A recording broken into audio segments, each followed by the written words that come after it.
everybody to Apotheosis, map number 2. Down on the bottom right, the purple Zerg, 1 game away to getting to that final match. It is true. And his opponent over here to the top left in green, 1 loss away from dropping out in 4th place. It is herO. I look up and I see TY changed out of his uniform. He's on his way to celebrate his 1st place.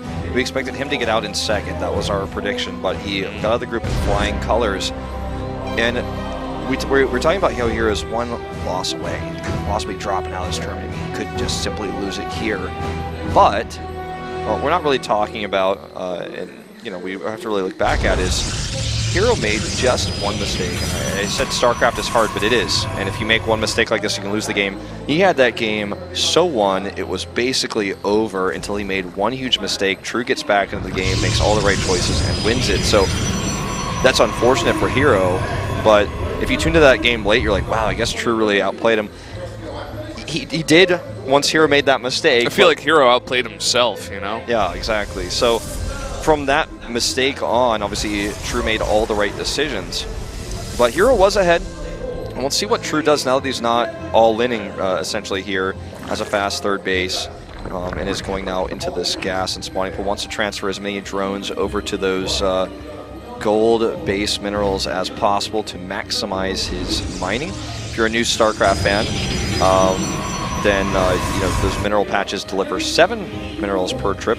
They have less per patch, so they don't last as long, and obviously you mine them out faster because you're going 7 instead of 5. Yeah, you also need less workers, so you can focus your larva on other stuff. Like if you want to get aggressive, or if you want to saturate different bases, you only need 12 to saturate a gold base. That's right. So that's why it's so powerful. And the map, the maps that have gold bases usually feature the gold base as a riskier base. Obviously, in this case, that's still true, but it's more like a 3rd base location. So this is why we see players take the gold base on this map more often. We've even seen players PvP expand to it. I mean, it's riskier than the natural, but it's not that risky. It's not like on Dasan Station where your gold base minerals are literally exposed to any ranged unit. So it's a good map for Zerg, which I guess this is why True chose it after all. And we see Zergs do this a lot versus Protoss. If you've been following StarCraft for the past few years, Overgrowth is one of the maps was the most common to see this on. We saw it in other similar maps. Usually those maps are the long, elongated vertical maps where we see gold bases, and this is one of them.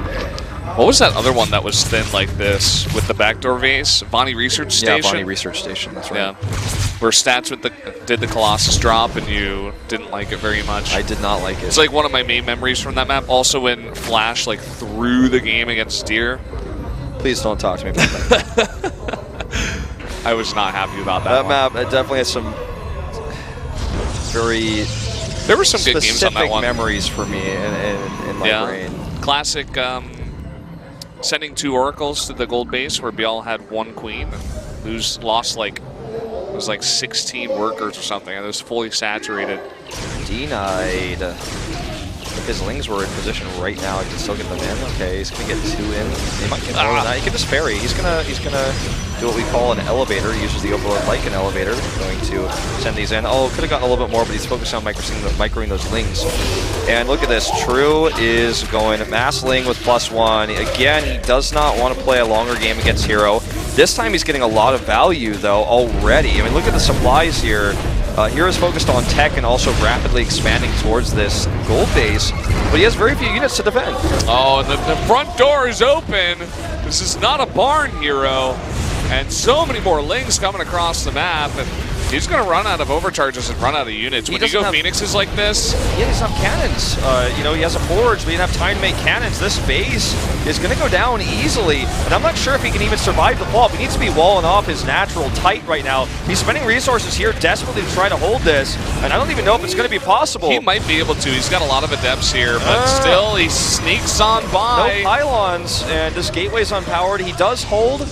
but he loses so much in the process, but his probe count is still healthy. You know, this needs to do more damage. He's continuing to just all in. This is very all in. He's massing Lings. Yeah, probe count is healthy, and he has that third base still up. It's For how not long, running, though? but if he can keep it alive, then he essentially wins the game. So many Lings coming across. He'll defend against the ones in the main with his probes. Even if he loses some probes, it's okay. If he loses the Adepts, he loses the base, and he's losing them so quickly here. +1. Warping into the Lings. +1 is done, as you mentioned.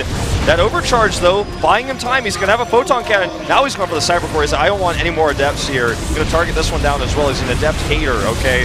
This cannon, not a lot of surface area for these Lings to work with. In fact, herO just narrowly survives and holds on. And True just made more and more Lings. He's super all in, and I think still he's losing making power. Lings. You know, the structure here that he has, the wall that he has, makes it very difficult. There's now an Oracle here as well. I think this attack is essentially over. Yep, there you go. He defends it. There's more Cannon Lings goes down, coming but he across, just makes another one. He tight walls this now, even with an extra pylon. And True desperately makes a lair and a Baneling nest. And he has a fourth base coming up. And remember, he has more minerals with the gold base than obviously he would have on normally 3 bases with 29 drones. But even still, herO also has a gold base with real saturation. Oh, he's going to get a surround here on these Adepts, at least. With +1, they just melt so fast. The Adepts, I believe, don't have attack speed yet. No, they don't. I can see it on the card here. But he's getting that Twilight Council now. herO just has such a great economy, and he's going to have good tech. True, if he can find some more damage here, can bounce back in this game. But right now, herO is holding on strong. He's droning up so heavily, and he does have a fourth base now, so that's a lot of larva, and he can saturate very quickly. And he does have +1 Lings for now. He does have that +1 Carapace about to finish up here. So, I mean, he's not in a terrible spot. That's the thing about this map. Like, it's really long, so even though, you know, herO is definitely ahead, and he holds, and he has a gold base as the Protoss on 3 bases. Oh, man, the Baneling's rolling in, almost hitting all the probes that were running away. He's actually going to get some value on these Adepts as well. herO not able to split here. It's not really a micro mistake. There's just no room to split in this narrow choke point, which is why he had a strong defense there. I think True definitely did that on purpose, by the way. He swung 2 Banelings around the backside while forcing them out of the gold base from the front side. True is playing so well from behind. He's finding value. He's massively droning with all the larvae, like you said. He has this 4th base up now. He has a 5th base on the way. And had he known about this, he could try to deny it, but he's still so focused on this gold base. Killing the Nexus at this point isn't as significant as this base, of course, will mine out very soon, but killing probes is obviously very valuable, and also killing Adepts with Banelings really empowers his follow-up attacks. Now just going to hold position his Lings here. The reason why players do this is because Lings will automatically prioritize. Their AI is programmed this way to attack units that are attacking them. So in order to target probes, rather than targeting your Lings individually, you just press stop or hold position so that the Lings will automatically attack only the units in range of them, in this case the probes. And obviously killed a few of those and stopped gas mining. And this 4th base over here, he's about to scout it. He could just reroute his attack. I mean, he's going full Baneling here. He's going into Baneling speed, +2 attack. And here come the Lings. Like I said, the second he scouts it, he sends them over here. And there's only a few Stalkers nearby, and he might even trap those too. Blink just barely finishes up. That's really, really nice. If he didn't have that, he might have gotten all of his Stalkers surrounded and killed. Going to kill that pylon. Actually, supply blocks herO temporarily. With an Oracle and a cannon, with all these pylons, it's going to be difficult to actually attack that with this meager amount of Lings. So I don't think he'll be able to get the damage he wanted. Just a little bit too slow on that scout.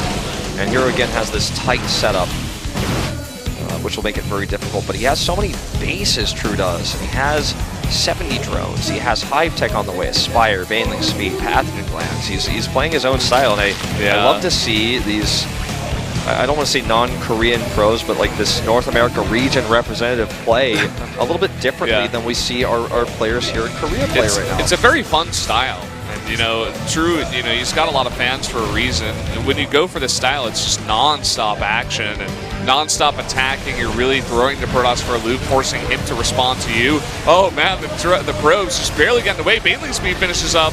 Oh, man, the probes on a geyser like that versus Speed Banes is the most terrifying thing to watch. Obviously, with good control, it wasn't going to get attacked there, but had the mainlings somehow found their way in, that could have been the most value possible.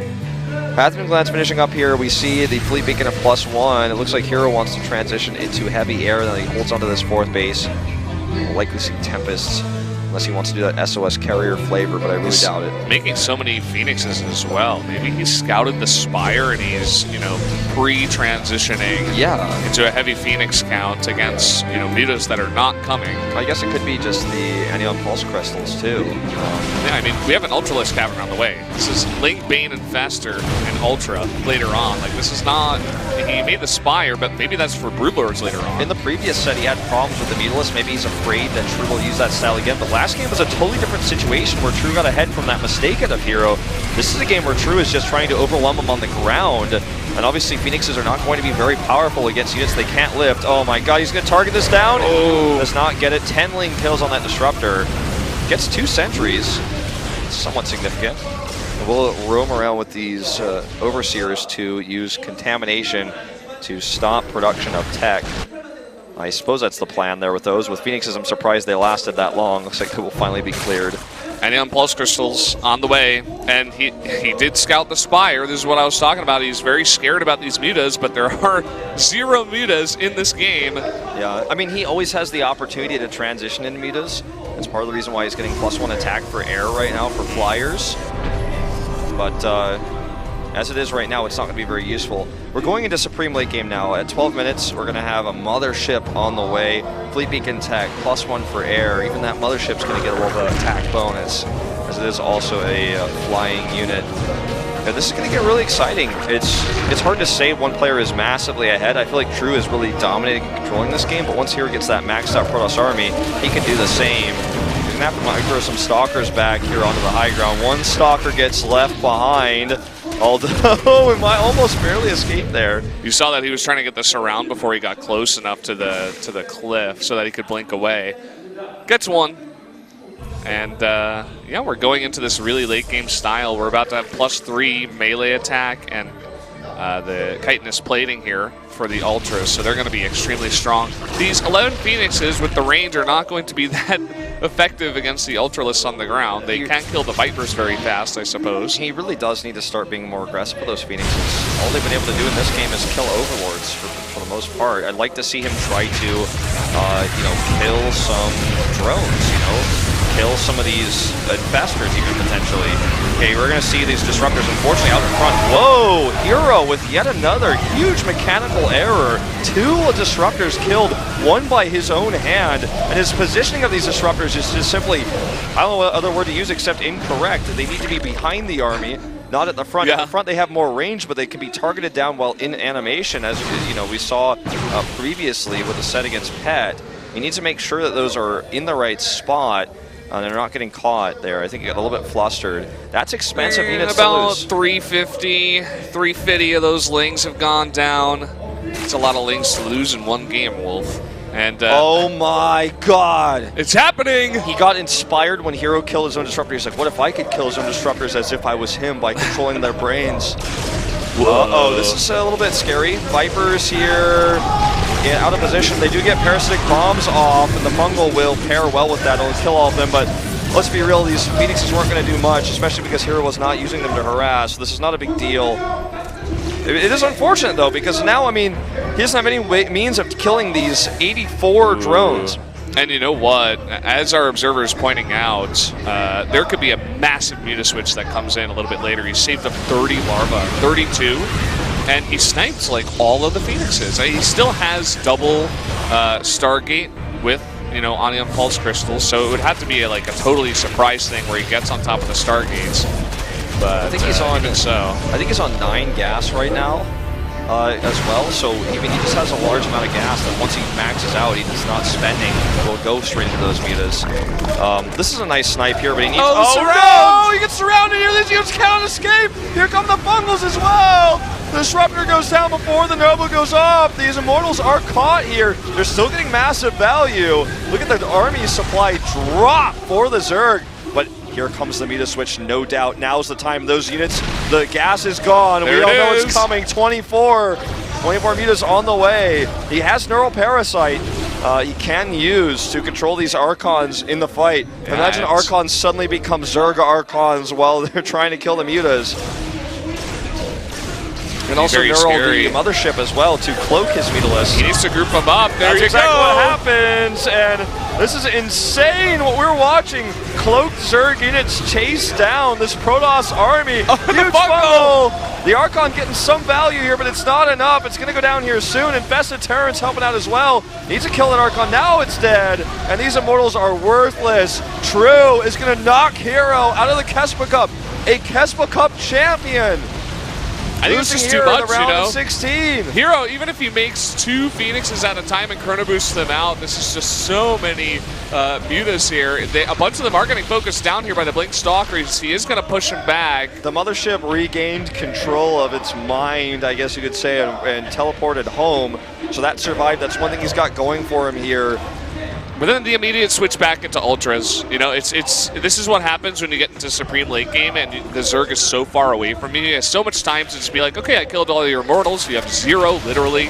Let me just go back into the counter to your new army, which is Ultras. Because Phoenixes, they can't kill Ultras. The Stalkers are mediocre. Archons are okay. But that's about it. And I'm going to have a bunch of Ultras. I'm going to kill your base, run away. There's nothing you can do. True is taking bases on hero's side of the map right now because he can. Yeah. And, I mean, he's always just he's had so much control of this game with this mass link style all game long. And what looked like an all-in started to get value. herO was never able to hold on to that 4th base, and by the time he did, it was just too late. We're just going to see Banelings to end the game. He has so much money. He can make whatever he wants. Get some fireworks in here. True celebrating his victory, no doubt. And I just counted. He has 12 gases. There's 12 gases on the map.